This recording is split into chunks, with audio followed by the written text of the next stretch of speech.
Bien-aimés dans le Seigneur, beaucoup ont reçu la grâce, mais l'ont méprisé. Beaucoup ont reçu la grâce, mais l'ont gâchée.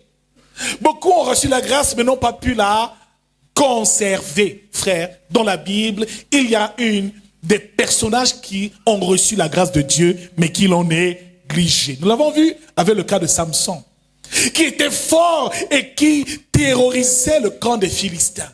La Bible déclare qu'un jour, Dalila a coupé ses tresses. Et c'est ce jour-là où Samson a réalisé que l'huile qui coulait dans sa vie avait de la valeur. N'attend pas de perdre la grâce pour réaliser son importance. Tout ce que Samson faisait, c'était avec la grâce, la puissance de Dieu qui l'accompagnait. Mais un jour, pendant qu'il était déjà sur le point de mourir, il a mis les deux mains sur les colonnes et a dit, Père, donne-moi seulement la force un peu, ne serait-ce que maintenant pour que je fasse une dernière chose. Mais il a attendu qu'il soit trop tard. Frère, la grâce, il faut être conscient de sa présence dans nos vies. Parce qu'en réalité, tout est grâce. Dis-le à ton voisin, tout est grâce. Alléluia. Tout est grâce. Et la grâce, c'est une faveur imméritée selon ce que la Bible nous dit. Une faveur imméritée. C'est, comme on peut dire, recevoir de Dieu ce qu'on ne mérite pas. La grâce, effectivement, on ne la mérite pas. C'est le don gratuit de Dieu. Alléluia. Éphésiens 2, du verset 8 au verset 12 nous dit que nous sommes sauvés par la grâce au moyen de la foi, et cela ne vient pas de nous, mais c'est le don de Dieu. Nous sommes sauvés par la grâce. Dis encore à ton voisin la grâce de Dieu. Bien-aimés, beaucoup ont reçu la grâce, mais n'ont pas su ce qu'elle représentait et n'ont pas mesuré sa valeur. Frère, la grâce de Dieu, c'est comme la main de l'Éternel qui se pose dans la vie d'une personne, qui conduit cette personne même dans sa destinée. Frère, beaucoup de personnes ont eu des grandes destinées parce que la grâce de l'Éternel les a accompagnés. La Bible nous dit qu'il fait grâce à qui il fait grâce et miséricorde à qui il fait miséricorde. Mon frère, quand Dieu répond sa grâce dans la vie d'une personne, cette personne est réellement bénie. Dans la vie de Joseph, on ressentait la grâce de Dieu. Le père de Joseph à la maison, Israël, aimait Joseph et a confectionné à Joseph une tunique de plusieurs couleurs. Il était choisi même dans la maison de son père, au milieu de ses frères, et ses frères ont commencé à le haïr parce que la grâce de Dieu était sur lui. Bien aimé, la grâce, quand on la détient et qu'on la porte, elle attire parfois les persécutions et la haine des autres. Joseph a été haï par ses frères. Joseph a été vendu aux marchands ismaélites. Joseph est allé comme esclave chez Potiphar. Joseph est allé en prison. Quelle souffrance à cause de la grâce. Frère, avoir reçu la grâce ne veut pas dire avoir reçu seulement des bonnes bénédictions, des choses. Non, parfois la grâce aussi, le signe de la grâce, c'est aussi des persécutions. Marie, à qui l'ange a dit que tu as trouvé grâce aux yeux de l'Éternel. Et tu enfanteras un fils, il s'appellera Emmanuel. Bien-aimé, Marie a reçu la grâce de Dieu. Mais qu'est-ce qui s'est produit? Son mari Joseph voulait la répudier. Quand elle accouche cet enfant, elle accouche dans des conditions extrêmement difficiles, dans une étable. Frère, Marie même, qui avait reçu la grâce, a subi des persécutions au point où son fils a failli être tué par le roi Hérode. Bien-aimé, Hérode avait déjà vu l'étoile de Jésus. Il savait qu'il y a une grâce qui était là sur terre à présent. Il voulait la combattre. Et je prophétise que tous ceux qui combattent ta destinée, ton étoile, cette année-ci, leur œuvre prend fin au nom de Jésus. Amen. Je déclare au nom de Jésus-Christ que la grâce, tu sauras la conserver. Alléluia. Tu sauras la protéger. Alors Hérode a tué des enfants. Marie a dû fuir pour aller s'exiler en Égypte. Tout simplement parce qu'elle avait reçu la grâce. Frère, la grâce, il faut savoir qu'elle existe. Dans la maison de Potiphar, la Bible déclare que Joseph, tout ce qu'il touchait réussissait. Mon frère, quand la grâce est avec toi, tout ce que tes mains touchent sont bénis. Amen. Tes projets sont bénis. Amen.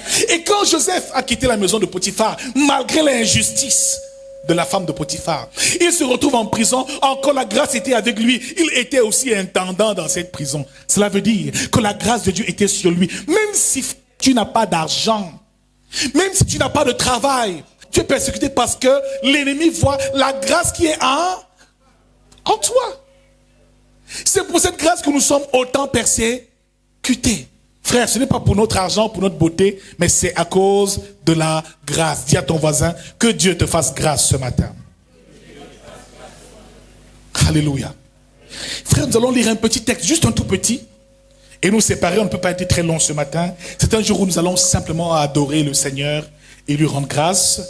Esther, le livre d'Esther, chapitre 5, qui relate bien les faits et qui nous parle effectivement de la grâce, du fait de trouver grâce aux yeux de l'Éternel. Bien aimé, ce texte nous parle de la démarche de la reine Esther.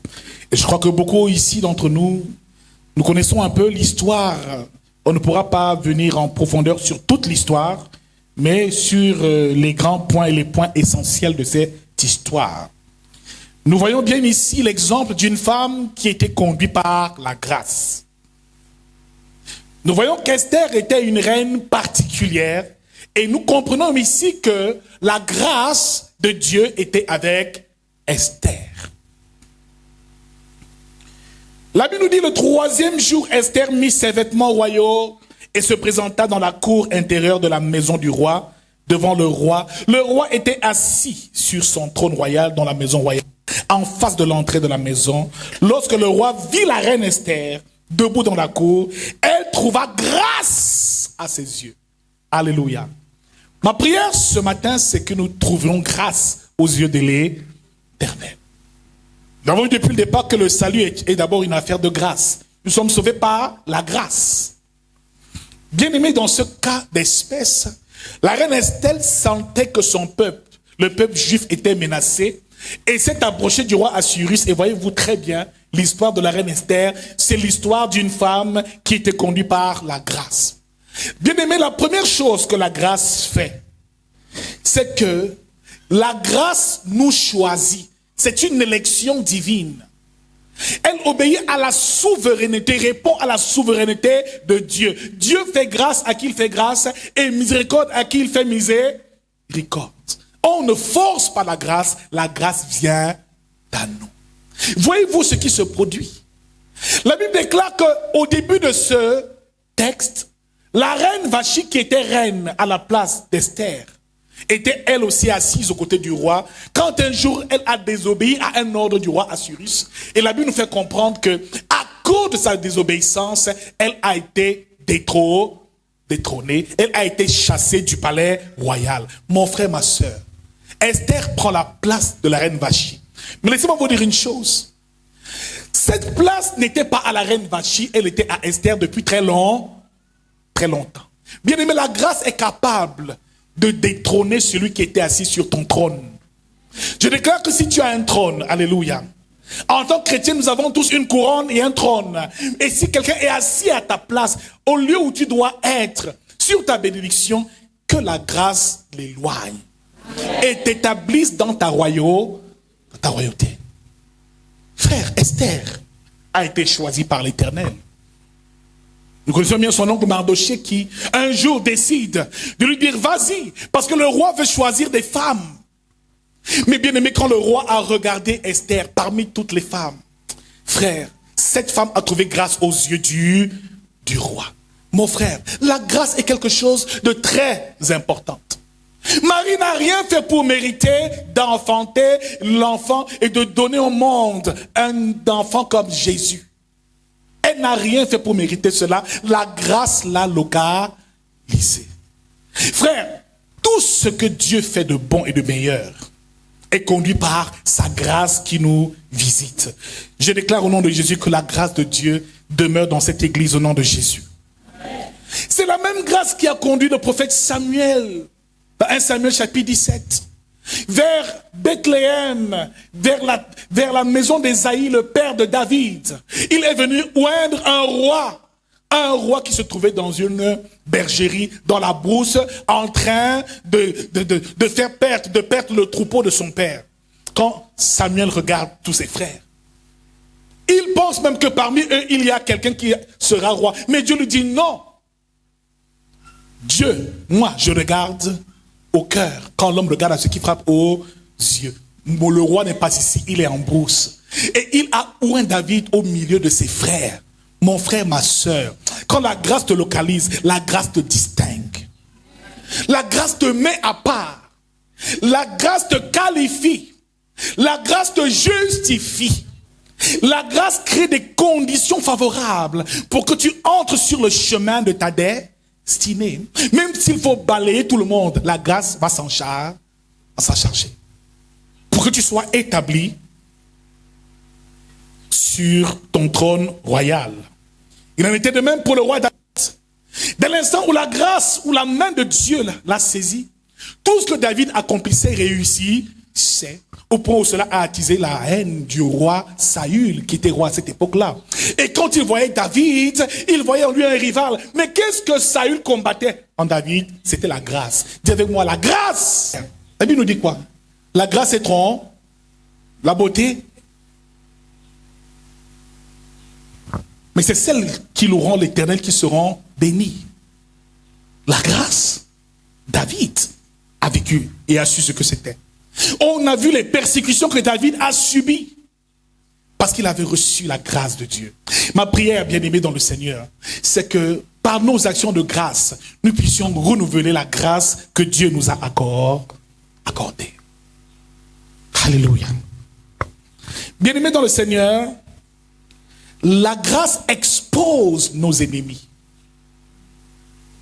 La grâce révèle l'état de leur cœur. Quand Joseph a reçu la grâce, le cœur de sa famille, de ses parents, son père Israël lui dit, mais moi qui suis Israël, penses-tu que je vais me prosterner devant toi, moi, ta mère et tes frères? Mais tu te prends pour frère, quand tu es saisi par la grâce, dans ta famille, on va te traiter de fou. Quand la grâce de Dieu agit et te localise, bien-aimé dans le Seigneur, on dira que tu es devenu folle, que tu es un insensé. On va t'insulter, on va te mettre à part, on va peut-être même t'isoler. Mais rassure-toi d'une chose, c'est que la grâce fera son œuvre. Te conduira jusqu'à ta destinée glorieuse, jusqu'à l'accomplissement de la volonté de Dieu dans ta vie. Fais confiance à la grâce. La grâce s'exprime encore mieux et plus dans l'humilité. Dieu résiste aux orgueilleux et il fait grâce aux humbles. La grâce saisit les humbles. Bien-aimé, c'est dans l'humilité qu'on peut recevoir la grâce, mais encore plus la maintenir et la conserver. La grâce localise les gens humbles. Frère, si tu n'es pas humble et que tu es enflé d'orgueil, que tu as une grande estime de toi-même, orgueilleux de ta connaissance, orgueilleux de ton argent, orgueilleux de ta beauté, bien-aimé, tu seras détrôné et la grâce ne pourra jamais te visiter. Alléluia. Esther faisait preuve d'une grande humilité. Elle a écouté Mardoché qui lui a dit, son oncle, que maintenant que tu es reine, voilà comment est-ce que Haman est en train d'organiser le génocide des Juifs. Tu es reine et tu ne sais pas cela. C'est peut-être pour cela même que Dieu a fait de toi la reine. Parce qu'il fallait qu'à un moment de ta vie, tu sauves ton peuple. Frère, quand Esther a écouté cela, Esther a réalisé qu'il fallait faire quelque chose. Bien aimé, elle s'est humiliée. Elle a écouté le conseil de son oncle. Certaines personnes, lorsqu'elles deviennent grandes, élevées en dignité, n'écoutent plus personne. Même le grand Moïse avait Jéthro, dans Exode 18, qui était arrivé au désert rencontrer Moïse. Jéthro, son beau-père, le père de Séphora, la première femme qu'il a eue, un Madianite, qui était sacrificateur de Madian. Il dit à Moïse, répartis les hommes en groupes de 1000, de 500. Il ne faut pas que tu t'épuises. Moïse a écouté. Frère, une personne qui est connue par la grâce sait écouter les conseils. Alléluia. Bien-aimée dans le Seigneur, elle était humble. Elle pouvait quand quand même encore écouter son oncle, malgré le fait qu'elle soit devenue reine. Mais par la suite, elle a su s'humilier. Elle a accepté de jeûner 3 jours et dit au peuple de jeûner avec moi. J'irai voir le roi pour que cet ordre de tuer les Juifs prenne fin, pour que les projets d'Aman s'annulent. Je déclare au nom de Jésus-Christ que tous ceux qui organiseront des projets contre toi, la grâce s'en chargera. La grâce va les exposer et la grâce va les faire tomber dans la fosse qu'ils auront creusée pour toi-même. Alléluia. Bien-aimés, c'est comme ça que la grâce agit. Elle s'exprime aussi dans la faiblesse. Parce que celui qui est faible, Dieu vient à son secours. Alléluia. Ma puissance s'accomplit quoi dans la faiblesse. Il dit à Paul, ma grâce te suffit. Frère, en toute chose, il est important de rendre grâce à Dieu. De lui dire, Seigneur, j'ai reçu ta grâce, je te la rends. Une partie de ce que tu as mis en moi, tu m'as donné, je te le rends d'une manière ou d'une autre. C'est ça, rendre grâce à Dieu. Tu as beaucoup d'argent. Pense à t'occuper des pauvres et des gens qui souffrent. Tu as reçu beaucoup de connaissances. Pense à instruire les jeunes générations. Quel que soit ce que tu as reçu comme grâce venant de l'Éternel, il faut que la grâce coule.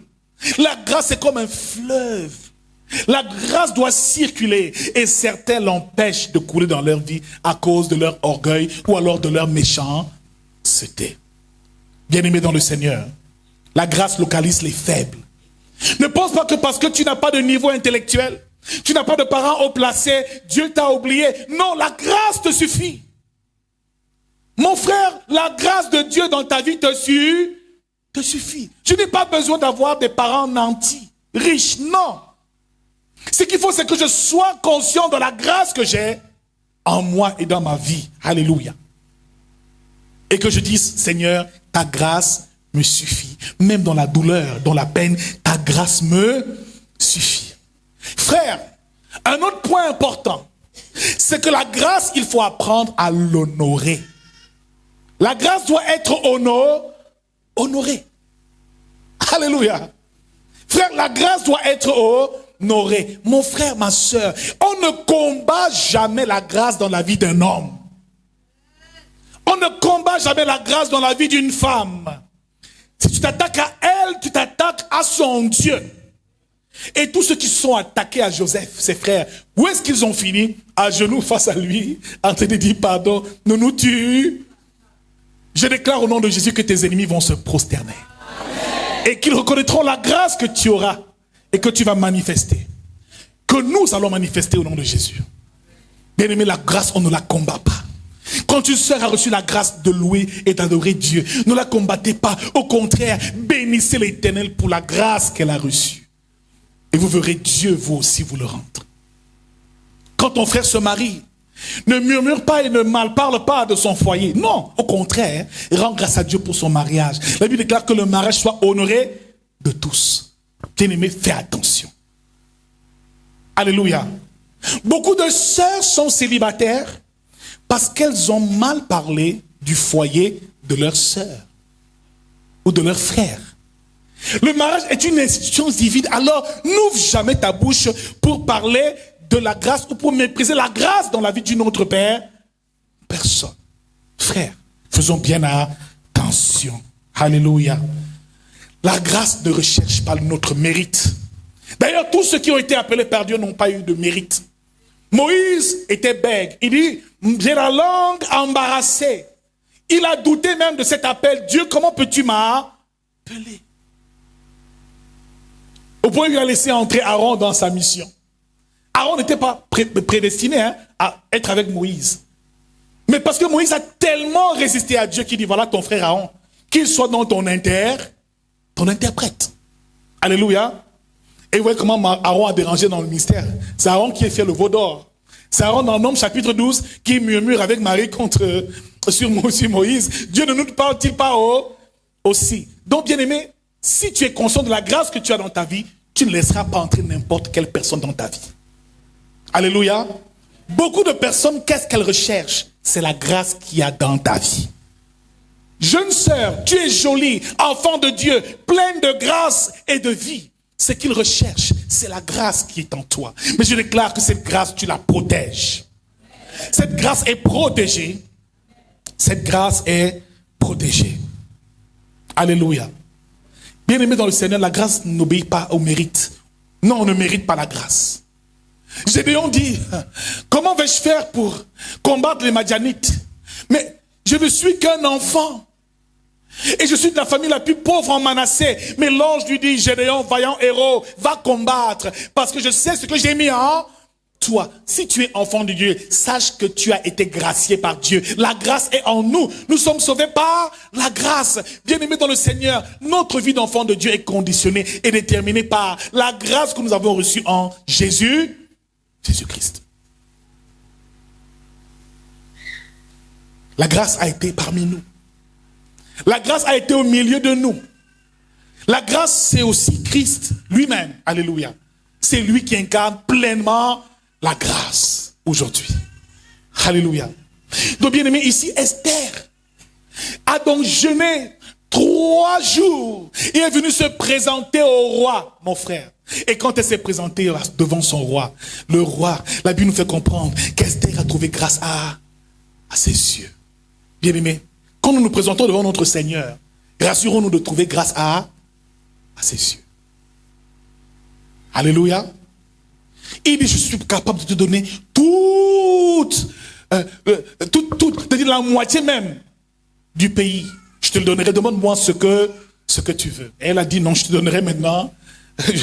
Je veux que Aman soit traité durement. Et il a été farouchement humilié. La grâce fera que tes ennemis soient humiliés et couverts de honte. Parce que le bûcher qu'il a lui-même, le bois où il voulait pendre Mardoché, l'oncle de la reine Esther, c'est lui-même qui a été pendu à ce bois.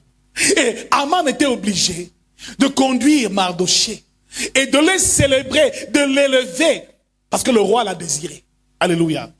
Et surtout parce que la grâce s'est imposée. La grâce va t'élever, frère. La grâce va nous élever et faire plier les genoux de tous nos ennemis au nom de Jésus-Christ.